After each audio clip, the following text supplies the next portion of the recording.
Ooh boy, Captain America, baby, it is time. Boys and girls, it is about damn time, if I may say.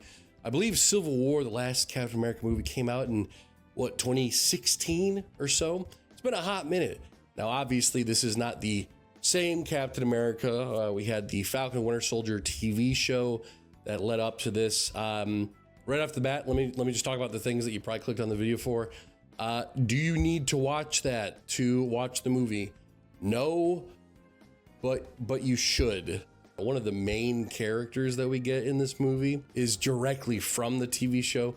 So you know what? Yeah, I would say you almost kind of have to. Which, is that a good thing? I think this is the first movie that I would say you almost have to, because even like Doctor Strange 2, you didn't really have to watch WandaVision. It gave you a little bit of something extra to go into it with, but the character change of Scarlet Witch from WandaVision to Strange 2 is just incredibly crazy, but we're not talking about that today. We're talking about Captain America Brave New World. Oh, and for the second point that you might have clicked on the video for, if we're talking about the controversies with the film, there's two that come to mind.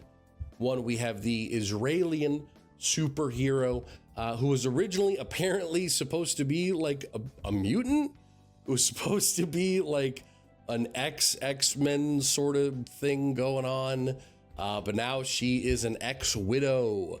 The character's pointless overall. So when people are saying like, what's the point of them being here? The whole, Israel versus Palestine thing. I'm not going to go into the political stuff at all for it. I'm just not the type of channel for that, to be completely honest.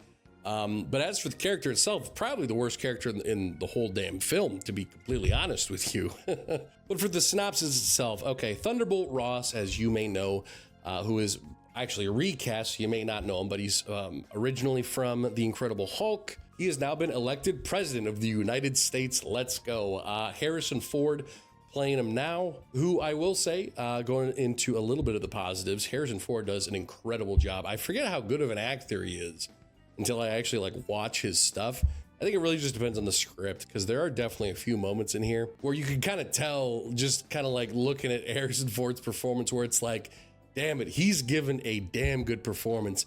I don't think that he's very confident in what he's saying though, if that makes sense. But anyway, Thunderbolt Ross becomes president of the United States. And then we get this sort of mission where Sam and his new Falcon replacement end up going down to Mexico to stop this super secret FBI item from being sold off that was taken from American custody. They win that battle. Sam, Joaquin, and Isaiah are brought up and Isaiah are all invited over to the big President Ross's announcement of adamantium. So we finally get the big reveal. Everyone's been wondering ever since the 5 people who watched Eternals were wondering about the big titan in the ocean, what's up with that?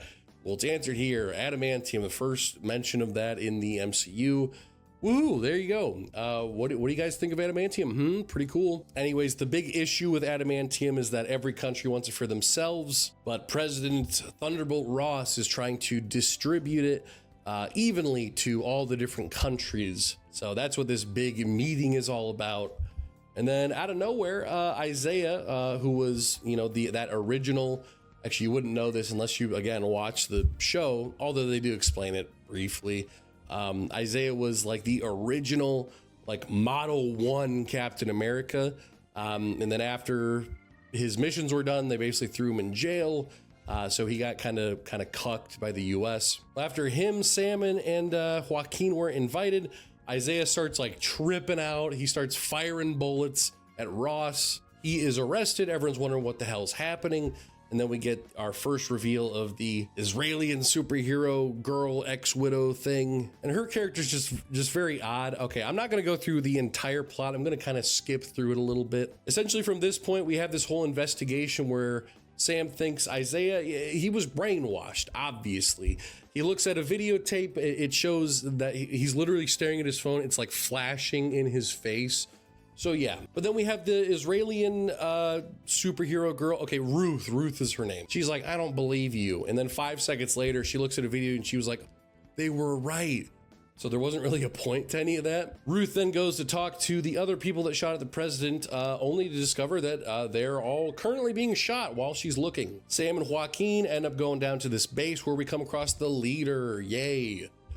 Now, a bunch of toys and merch was not leaked, but because of legality, whatever contract reasons, they had to be released like months and months ago. And if you didn't know, this film was rewrote and reshot like a billion, I think like 4 times. And the leader, oh boy, he looks a little different. In all the merch and stuff, he's got this like perfectly like shiny green head, which is, you know, how he looks in the comics. But for some reason in the movie, they were like, actually, give him tumors, please. Which makes no sense to me. I mean, I get it from a logistics standpoint, because it's like, okay, the whole thing is that he was infected with Bruce Banner's blood, but instead of it giving him green muscles, it gives him a big old green brain. And yeah, you know, if you were infected with gamma radiation, you'd probably get a few tumors. I get that. But if we're going the realistic route, then wouldn't the Hulk just be a bunch of tumors, you know? So I feel like we have to suspend our disbelief a little here, you know? Just because you give him a smooth head doesn't mean I'm completely out of the film. Like, where are his fucking tumors? Come on. But whatever, that's a small thing. We get the reveal that he was the one mind controlling all these different people. He's trying to set up Ross, and big reveal, spoilers of course, he was never trying to kill Ross. He's only trying to embarrass the guy, because basically the leader was imprisoned, and Ross essentially told him like, hey, make me some heart medication and then I'll let you out when I'm president. Ross becomes president. He doesn't keep his promise. Now the leader's basically just getting his revenge. Do I like the leader? Kind of. Do I like him in this movie? Not really. The leader in general is a very interesting character. I don't think that it was done very well. It's very loosey-goosey. There's never really an explanation for how he's mind controlling people. The only thing that we get is, okay, there's a flashing light and then a song plays. And that's kind of it. There's no history behind like, whoa, actually this guy that he mind controlled, that was his old lab partner or something. I don't know. You don't have to have that kind of stuff. It just seemed very, for the sake of the plot, we're doing all this. Then we have a bunch of political stuff. Japan's pretty pissed off at America because some big reveals happen with Thunderbolt Ross basically faking the whole first mission in the movie. Then we get this Japan versus America thing where Japan's about to go in to just take the adamantium for themselves. A bunch of pilots are hypnotized. Then we get our big, pretty big battle. And this is something that I quite liked for the movie. I thought that the dogfight battle was done pretty well. Not perfect, obviously. I mean, you have something like Top Gun that did it better, what, like 40 years ago? So it's a little disappointing, but at the same time, you know, they had some fun with it. Joaquin gets seriously injured. Eventually, Japan's forces hold back because Ross is saying how their pilots went rogue because of the flashing and the song. It's just sort of a whole mess. But then after that, we get to the finale of the film. Ross is about to give a big old speech, and then the leader kind of just turns himself in. Then in one final effort to, I guess, just piss off Ross, he gets him all mad about his daughter, and then he turns into the Red Hulk. I know what you guys are thinking. Wasn't the Red Hulk on the poster? That's a little weird. Why is he only in the final 5 minutes of the movie? Well, we come across a pretty big issue that I have with the movie. And you know what? To be honest, it's not even with the movie. It's more so with the trailer. Like from day one, when these trailers were thrown out there, it was like Red Hulk, baby. You want the Red Hulk, don't you? Yep, there he is. Go on, take him. Turns out he's like the final thing. I think it would have been a lot cooler if it was a secret, but obviously they prioritize getting butts in seats. Because look, you aren't going to get butts in seats for the leader, especially the tumor-filled version of the leader. No one's going to watch that. So yeah, anyway, we get a sort of a decent fight with the Red Hulk versus Sam as Captain America. And we have some fun moments, but again, we have this whole issue where I get it. I completely get it. The whole idea of this Captain America is that there's no super soldier serum, no superpowers at all, you know? So that way you can look up You can look to him and be like, you know what, I could do that. I could be that because, you know, I don't have superpowers. He doesn't have superpowers. I could do that. But the issue is that you're against the Red Hulk. So when the Red Hulk takes up a beam and then with the full force again of the Red Hulk swings it like a baseball bat. I want you to keep this in mind. If an average human being is hit by a baseball bat, you know, there's a chance that you could maybe like grab it and stop it. It's still gonna like hurt your hands or something. Now I want you to imagine the strength of a metal pole being held by the Red Hulk, swinging at you at full force. And then he just kind of holds it. And yeah, he's got a little jetpack and the jetpack's going. I don't buy it. I don't buy it. I don't get it. Like, just, I understand the point you're going for. Just give him the formula. Make him take the stupid serum. I understand the point you're going for. You've made the point already. Just give it to him because there's no way that he can hold that pole against the Red Hulk and he's just all good to go. And of course, you know, I know he does have the vibranium wings and that does help a little bit, but that really only helps with slicing and dicing him. But realistically, the way that he's defeated is his daughter that we haven't seen since the Incredible Hulk movie shows up and basically does this, sun's getting real low.